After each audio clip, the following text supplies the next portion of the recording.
Let me give you my own example, which I followed for some time. Then I dropped, and then I again followed it. This has helped me to get fitter. When I first time came to UAE, I was in Abu Dhabi. Within first 5 6 months, I gained a lot of weight because the activity was not there, and it was the month from April till I came in April, I think, and April, May, June, July, August till September. You cannot out of house, and I was habitual of every day in evening in India. I used to go out and play in the evening, which was not possible here in Abu Dhabi. So for 6 months, I was just not doing any kind of activity or exercise. Obviously, I gained some weight, at least 5 6 kg above my regular. So I thought of losing the weight now, and I knew with my experience that I'm going to fail if I join the gym.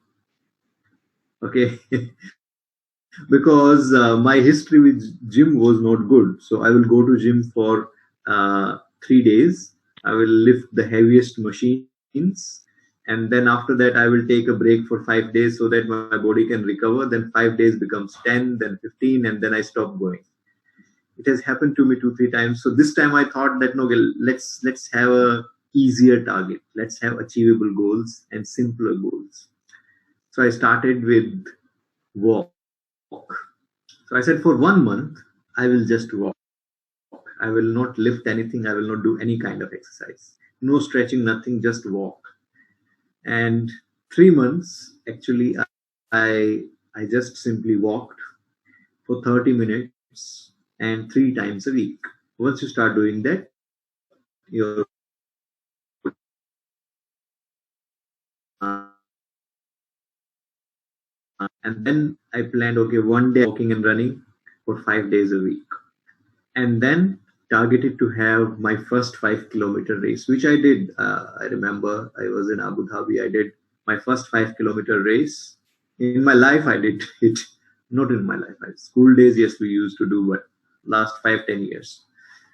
So yeah, that's how I lost at least 6 7 kg by simply following achievable targets and not having targets which are very difficult to achieve. So this is very important for all of us to understand. Be it your physical, any of your physical goals or your work related goals. Even for example, passing or a certification or any course, you always go with achievable targets.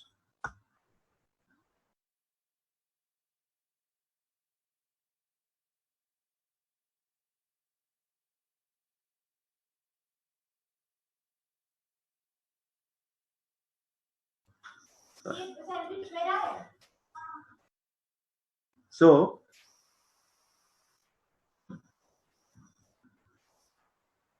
that's what, if we have smart goals, we can make our goals easier and easy to achieve. Plus it, especially when you achieve something, you get a habit of winning. So that's the psychology behind smart goals. Okay,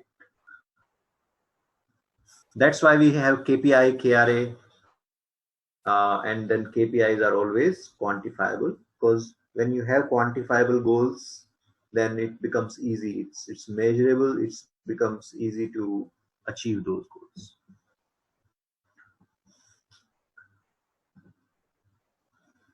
Okay, so this is an example of realistic and result focused.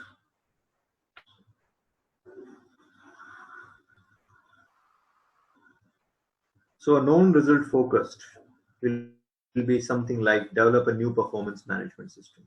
A result focused goal will be a new performance management system that users rate 25% more effective than the previous system.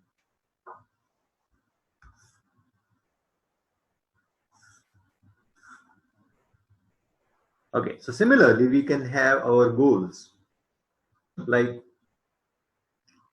a small company may have a target like this. Our goal is to have 10 million dirham business, and out of 10 million, let's say 1 million is for one sales division, and that's your annual goal. So from organizational to the department goal or individual goal. Now this 1 million you cannot achieve immediately. Obviously, there are 12 months. So what you need to do, you need to divide it into quarters and then months and then weeks, like this. I personally call it system of success because you prepare people for success. So you can see 1 million is the individual annual goal, and then 150 is the quarterly goal, and then monthly goal is lead generation, funnel, sales plan, etc. And weekly goal is meeting 10 customers. So if I go and meet 10 customers, it will help me to generate either leads or funnel or sales of 50,000.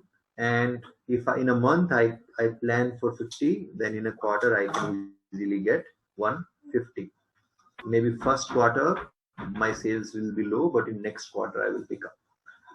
So this is how we need to break our goals into smaller parts and make it achievable, right?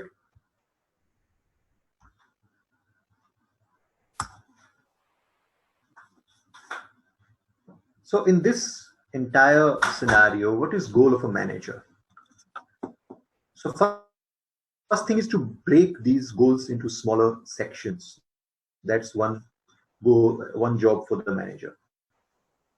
Because many times, let's say if you want to go on a mountain, somebody who had been on the top of the mountain, he can tell you what is the right way and it is achievable. He can give you more confidence that don't worry, I have been there, I have done that, and it's possible. Let's go, right? Whereas someone who is new, who have never been on that mountaintop, he's not aware whether I will reach or not, what problems I will face. But having such a person can really help him. So similarly, managers are those people who have been there, who have more experience, they are subject matter experts. So they can see things from a top view, which a person who is at bottom, he cannot see that view. So what they need to do, they need to first help them in setting right goals. That is one, because many times people take really hard goals for themselves and then they fail and then they become demotivated. So manager should guide them to have the right goals, because in any business, initially you cannot achieve big. You need to slowly build up. You need to, develop your tools. You need to develop your methodology. It will take some time. So that is first. Second is we need to guide people in the right direction, especially managers. Plan. So when I say plan, I would like to share that as a manager, we should always ask our people to have a plan B in place. So in case plan A doesn't work, you should work with the plan B. For example, if you are relying on one of your customers to give you certain business, you should have an additional customer whom you can target in case this customer is not active or not giving you business. So we should always have plan B in place and regularly evaluate and manage performance. So we should be evaluating performance on regular basis as well as manage.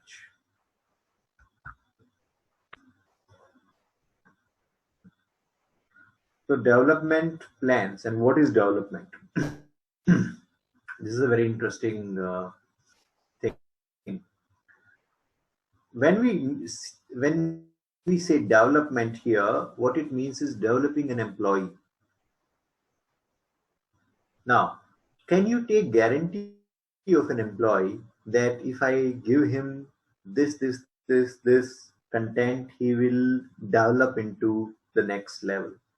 Like for example, if you know how to make tea, You know that if there is the right temperature, if I put ginger, sugar, tea leaves, milk, I will get tea. You are sure of that, right? But let's say you have an accounts manager and you want to make him a CFO. Okay. Now, can you say with certainty that he will become CFO? The answer is always no. You cannot. First thing is you may never know tomorrow he may leave. He may leave after 1 year. He may leave after 6 months. So that is one. Second, you don't know how he is going to take all this learning. Does he have desire to learn? Right? Does he have learnability in him? Many people don't have, so you cannot help them. So that is second. Third is also uh, ability of the person. Sometimes people are not capable, so they are ready to learn. They want to do things. They want to achieve. They want to go, but they are not capable. So all these things you need to consider when you are creating development plans for an individual, because there is no guarantee. It's like sowing seeds. Can you take guarantee it will become a big banyan tree? Obviously, no. You can provide all the environment. You can provide, all the fertilizers, the right climate, right everything, but there is no guarantee that he will become a big plant. Similarly, in this case, you cannot take guarantee of developing people because they need to develop themselves. You can just assist them, you can inspire them, you can motivate them. So this is what any mentor, any manager, or even HR can do. They can just motivate them. So how we create that development plan is simply breaking it down again. What we are going to do, how we are going to get there, by when, and what is the measurement of the success. For example, we have an accounts manager. We want to make him a CFO. Let's say there is a target timeline of 5 years. So what we are going to do, we are going to provide him all the education and learning material, certification, etc. How we are going to reach there? We are going to break this 5 year target into 3 year, 2 year, and yeah. So it's development plan. Somebody asked this question: is it succession planning? No, Maria. Development plans assist your succession planning. So there are two different things. Succession plan means identifying who is the right person for the next role. That is succession plan. And development plan means preparing this person to reach to that point. So succession plan is limited to identification, whereas development plan is the implementation. Okay, is it clear? Yeah. So it is the implementation. So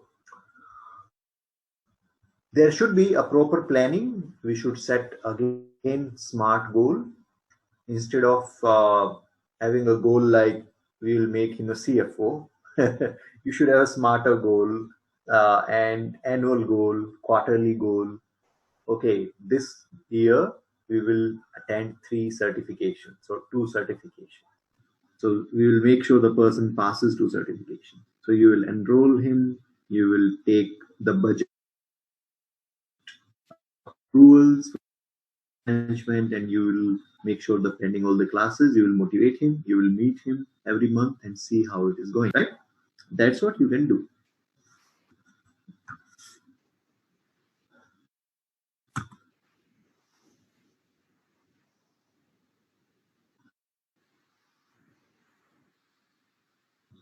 Feedback.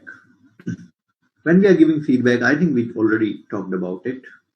So both manager and employee, they need to understand few things about the employee appraisal or feedback. Employee, what we should do, we should listen attentively. Now, these things why we should discuss. Because once you try to implement, then there are certain things which you will realize after 2 or 3 years of you doing the job. Right? Many times even more than that. People take 5 years to learn. But this is a guideline which will help you beforehand. So you don't have to wait for 2 years, 3 years on improving yourself. You should know from day one as an HR that if we are having appraisal interview, it should be done properly, and training should be given to both managers as well as employees. If you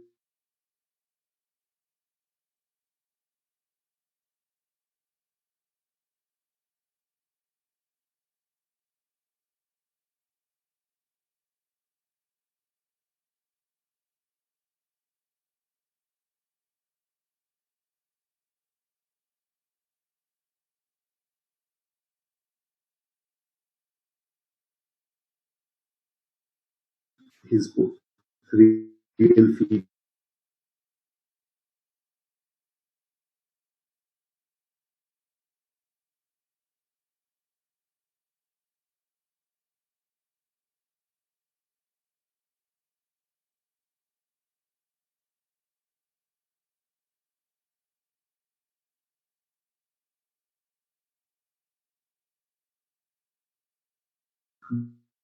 a balanced manner, constructive manner in private, right, database, and he should make sure that even if he's criticizing, he should be giving constructive criticism, not destructive criticism. So some people, they just give destructive criticism, which means they just person, not the action. So what we should do, not criticize the person, but simply criticize the action. I think in CHRP we discussed some examples on this, so I'm not going to spend much time here.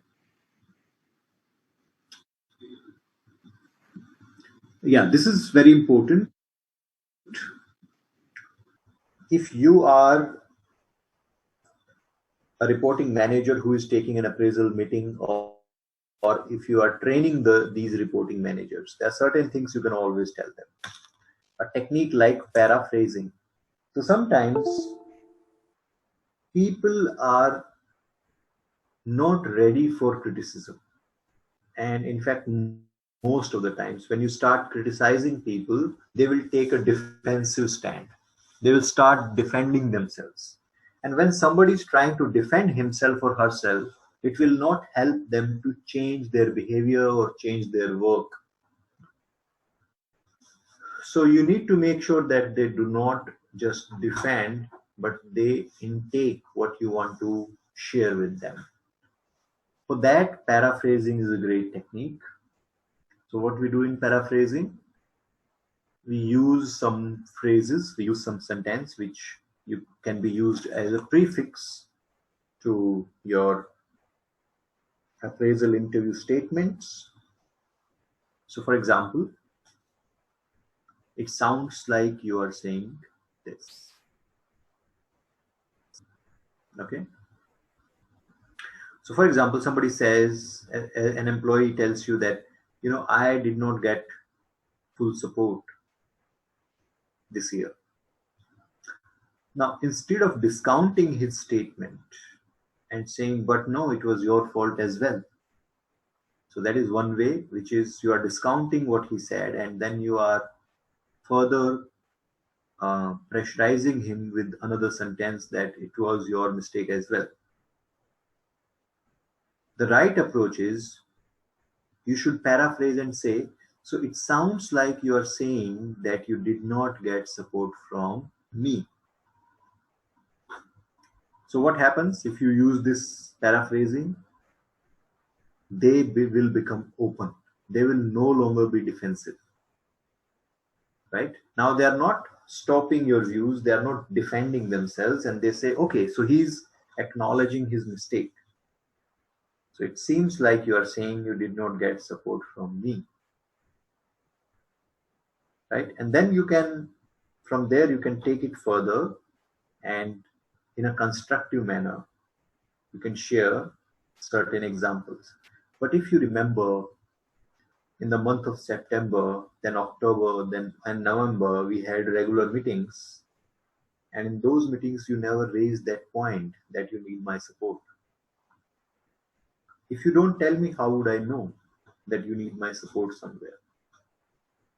Then the person may agree with you and say, yes, you're right. It was my mistake. I should have asked. Right? So that's how paraphrasing helps us to calm the person, to start taking their, you know, start looking into their demerits or gaps in their own thought process. So it can help us in multiple ways. So you can use these words, these sentences, paraphrasing sentences, and some techniques how to paraphrase. You use the same number of words. Okay, if it's a long statement, then you can just summarize. And after paraphrasing, you can also ask, did I get it? Okay.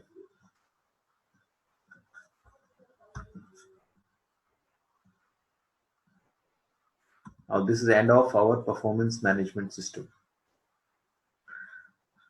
So like I told you, you have attended, if you have attended CHRP, then there are many, in this chapter, there are many topics which we have already covered, but there were certain topics which we wanted to further extend and learn about. So we have covered those topics in this session.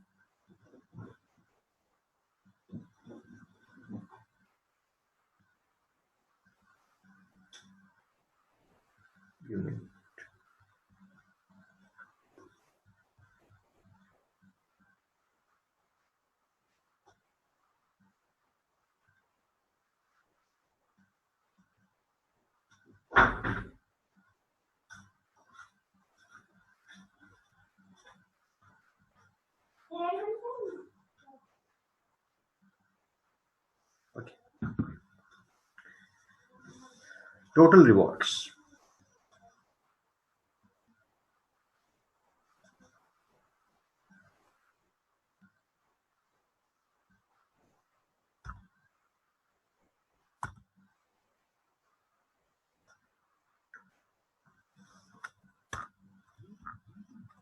So I'm sure we all agree on the purpose of rewards. So what do you think? What is the purpose of reward? Let's have a quick discussion. What do you think? What is purpose of rewards in any organization?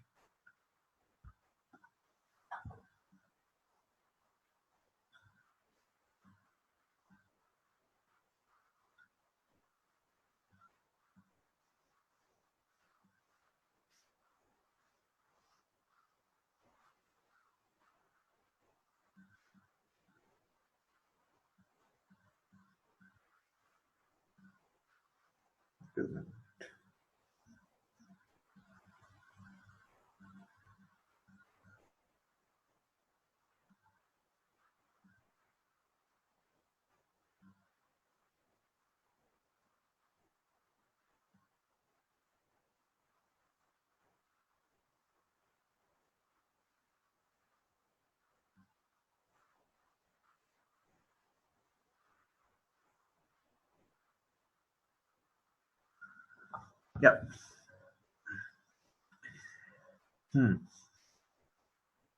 To compensate for their hard work, recognize their efforts, motivate them, to make sure that they are very good. So these are really interesting points you are making, to make sure that they are aligned with organizational goals. That's a very important point. We often forget that point. Increase his or her productivity, motivate. Hmm. True, true. Yes, yes. All these are reasons, and definitely At the core is motivation. At the core is engagement. We want them to be engaged. We want them to be motivated. Okay. So that's,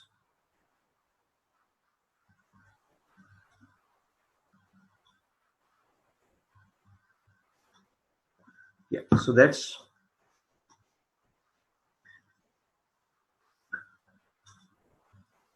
the, I think, core of entire reward and recognition program, that we should be able to motivate people. But what motivates people? This is a very interesting discussion, and there are many theories on it. Theory X, theory Y, multiple theories. So let me, like for example, let me give you some theories, and then we will talk about Victor Room's theory. One theory says, which is theory X, you can call it, people are not motivated to work. People do not come to office to work. You have to make them work. Is it true? People do not come to office to work. You have to make them work. They are not internally motivated to work. You have to make them work. Is it? What do you think? Is it true?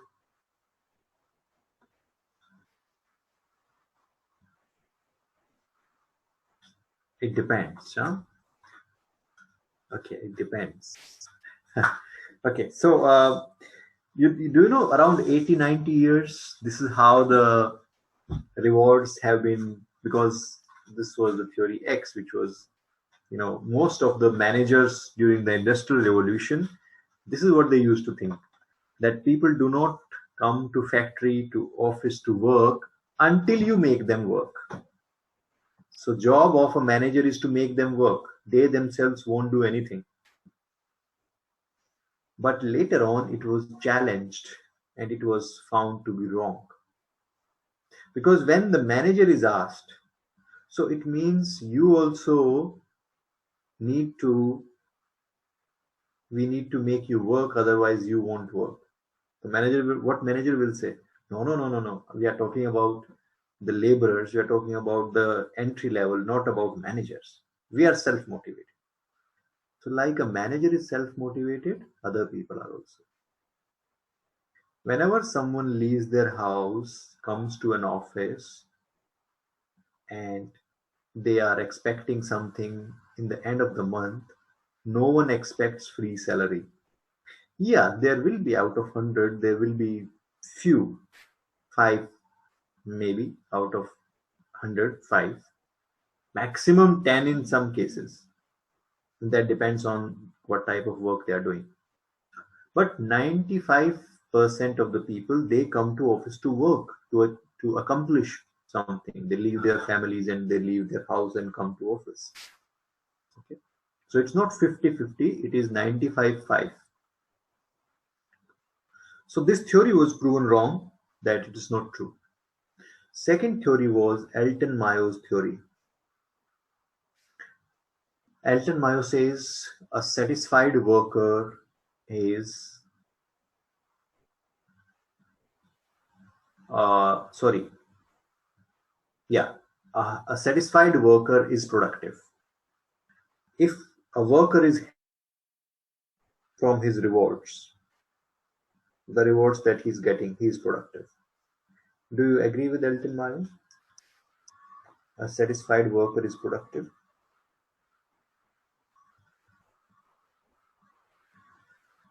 Yeah. What do you think?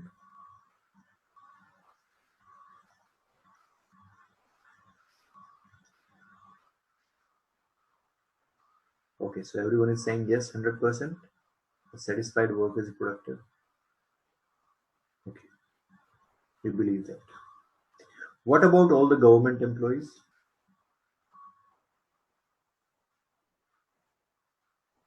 Especially government employees of India, even in UAE, many government employees,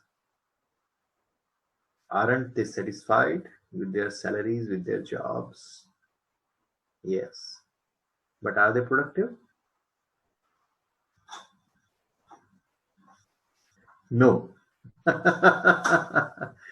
No, I think it's true in, I'm sure about India, in UAE. That's true. Now, yes, yeah, it can be challenged in some European countries, US maybe, but that's true, especially in case of, I'm sure about India, in even in Philippines to a certain extent, and even in Arabic countries. So that's not true that satisfied people are productive. No, that's not true. So you cannot say that satisfied worker is always productive. But the third theory is really, and that theory is the theory of John Deere. Dick Klein was the general manager. His theory was a productive worker is satisfied. A productive worker is a satisfied or happy worker. Is it true? A productive, yes, it might be possible that happy is productive, but a productive worker will be satisfied. Is that true or not? Not necessary. What others think? If so, I think the best way to use these theories is to use with your own experience. Let's say you reach home after full day's work, 9 hours, you worked hard and you were productive, you achieved your goal for the day, you reach home, what do you feel?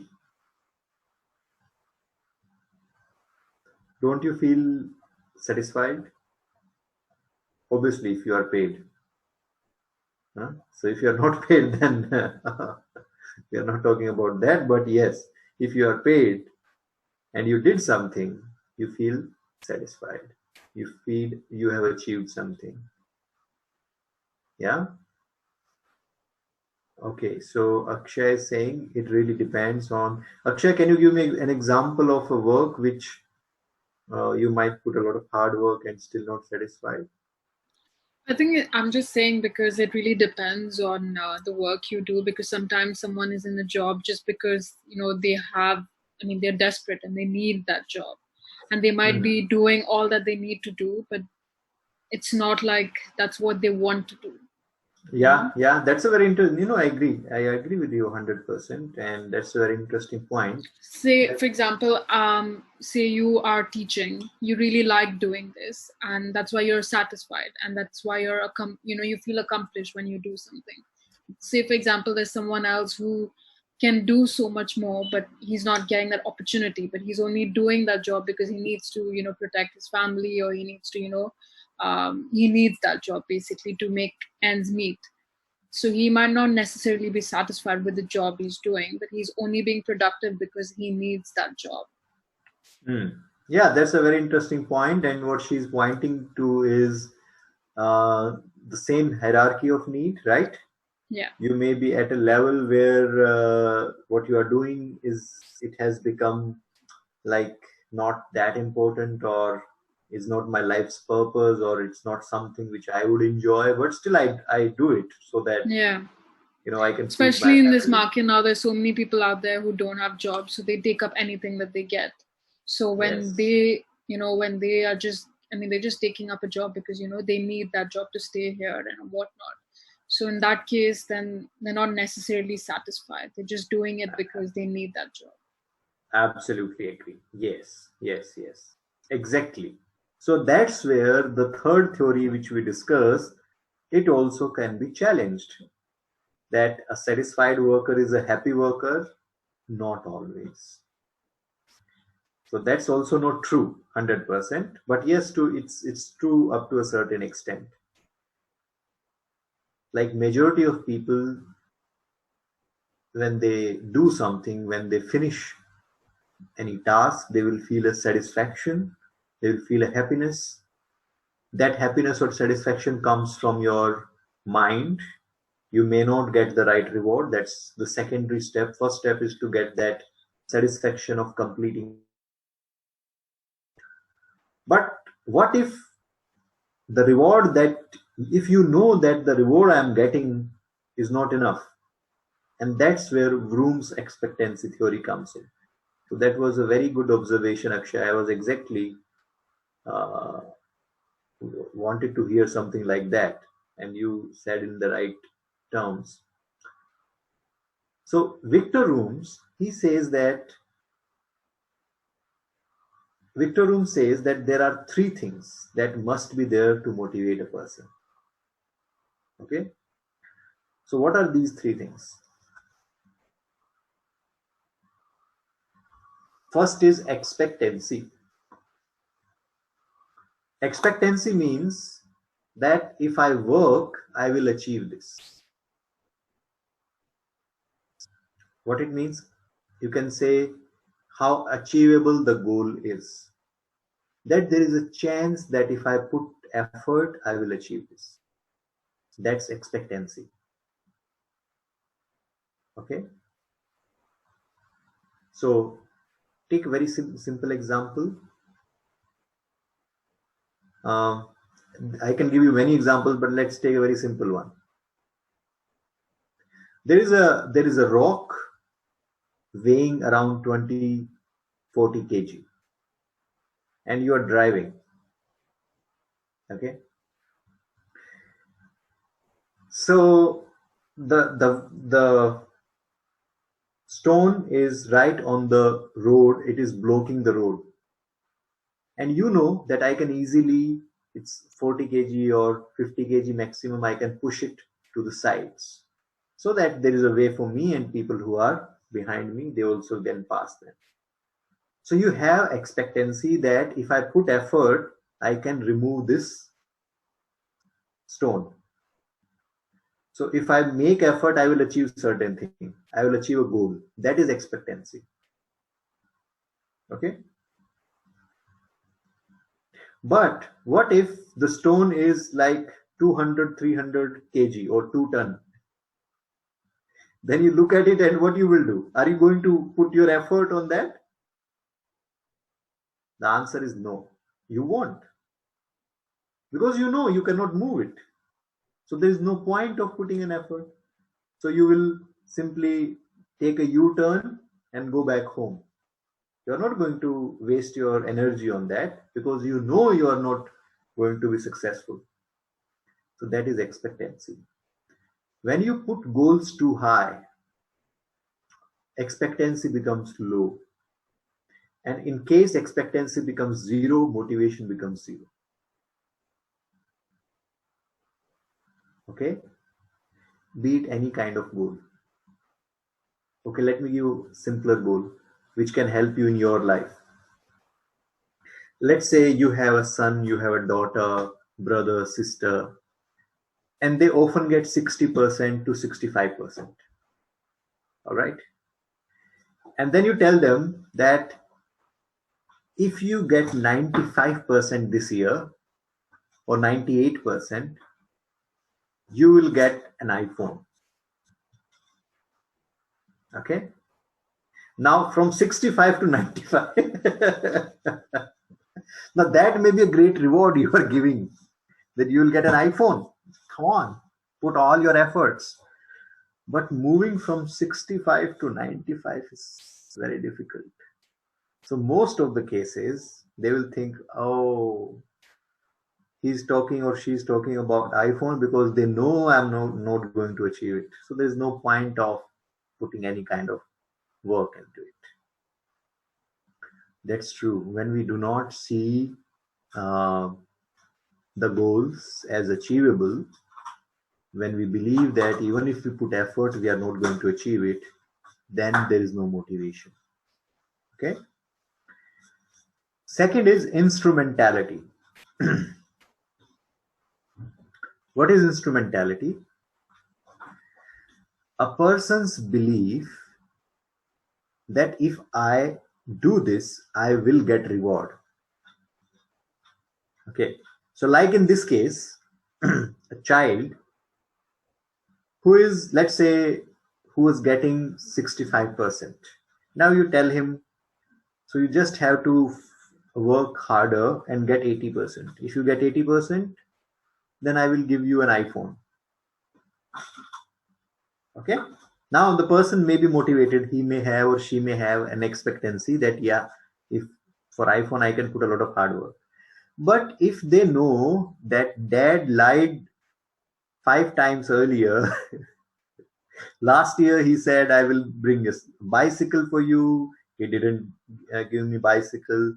Then he said I will give you a cricket bat, and then he said no, this month my salary is not has not come on time, so maybe later. Now, if the child believes that even if you promise you will not give, then that is instrumentality.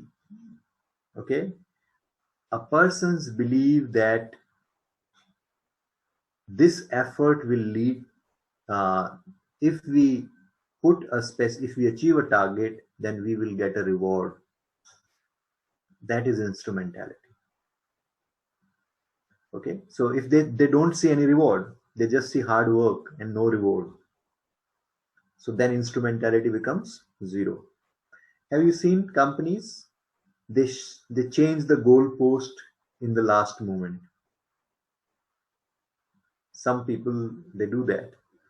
So if they see that a lot of people are achieving those goals, now I remember one of my company, they declared some sales incentive, and when people were about to achieve that incentive, then the GM said, we made a mistake, and uh, this is not, the costing is not allowing us to do it, and we what we meant was that you will get this 10% incentive if terms and conditions blah blah blah are achieved.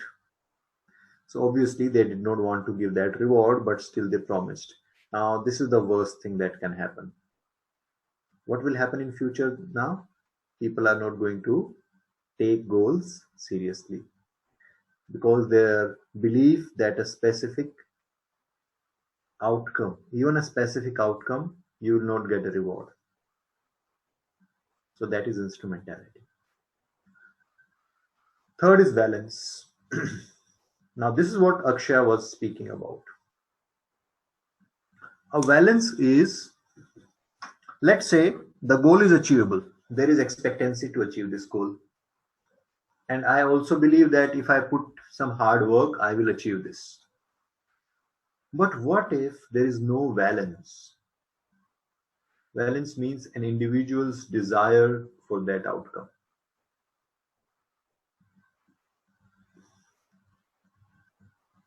Right? Like, even if I do this, I will get this. But do I really want it? If I put a lot of hard work, I can generate these sales. So I have full confidence that this sales can be generated. And if I do this, if I call these 50 people, I could generate these sales. But I don't want to be in sales. I want to be in operations. I want to be in marketing. I want to be in finance, IT. I want to be an actor. I want to be a singer. I want to be someone, whatever. Nowadays, people follow passion and all that stuff, right? So I want to be, nowadays, there are so many other professions also. I just want to ride, across the country on my Harley Davidson, or I want to play guitar, I want to sing. So the balance is not there. The balance is zero in this case, so motivation becomes zero. So Victor Room says that these are the three essential, not these are not optional, these are essential to motivate a person. First, the goal should be achievable. There should be some expectancy to achieve the target first. Otherwise, the person, like I told you, there is a block, there is a blockage on the middle of the road. There is a big stone. you know it is 2 ton, you cannot move it, you will return back. You are not going to try push and remove the stone from the way. Second is instrumentality. So if I do this, I will get some reward. Now, in that case, if you use the same example, let's say if even if you remove the stone, there will be, the road is broken, so there is no chance of going forward. You still have to return. So you are not going to waste your energy, because there is, after that also you cannot move ahead. So you will come back. So there is no reward of doing this action. And third is balance. That is an individual's desire. So so the best example in this case would be, let's say there is you can remove the stone, and you can do everything, but you simply don't want to go to office. You want to go home, watch Netflix and relax. Now it's a great, you can simply call from there. You can call your boss, I'm on the way, what to do? There is a big stone and I cannot go ahead, so I'm coming back. So today I'm not able to come because the road is not clear. Why? Because you don't have balance. You don't want to go to office, right? We don't have desire for that outcome. So all the three are necessary to motivate a person. So on balance, I can give another example. One of our in our different teams we have in training, we have different teams. So one of our team leaders, uh, he was department head. Now he left the company. So we were discussing that we will give some London trips to people who achieve those goals. It will be a 3-day London trip, and everyone was excited that we'll go to London for 3 days. Blah blah. This guy was not excited at all. So I asked him, "So why you are not happy?" He said, I will work towards this goal, and I'll see how much I achieve. But for me, London is not a motivation, because I have lived in London for 5-10 years, and I know every nook and corner, and where I want to go, I need to at least take 10 days, 15 days vacation. So for 3 days, there is no point for me. So this person was not at all motivated or excited by this reward. So for him, the balance is 0. So you can see motivation is equal to multiplication of expectancy, instrumentality, and balance, right? So it's a multiplication of all the three. Any of the three becomes 0. Total motivation will be 0. Even if there is high expectancy, high instrumentality, but balance is 0, if there is high valence, high instrumentality, expectancy is 0, overall 0. Okay, so this is Vroom's expectancy theory. I hope you all agree with this.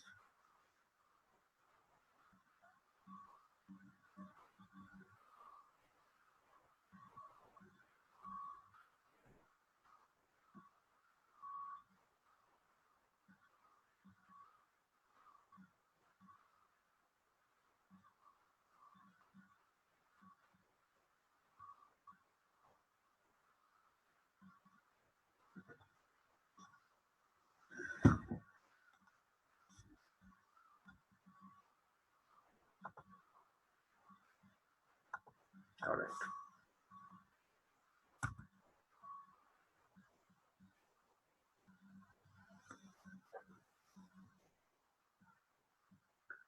Okay, so can we take a break, 15-minute break? Maybe we can take a tea break. Yeah. So let's take a break, and we'll be back after the break.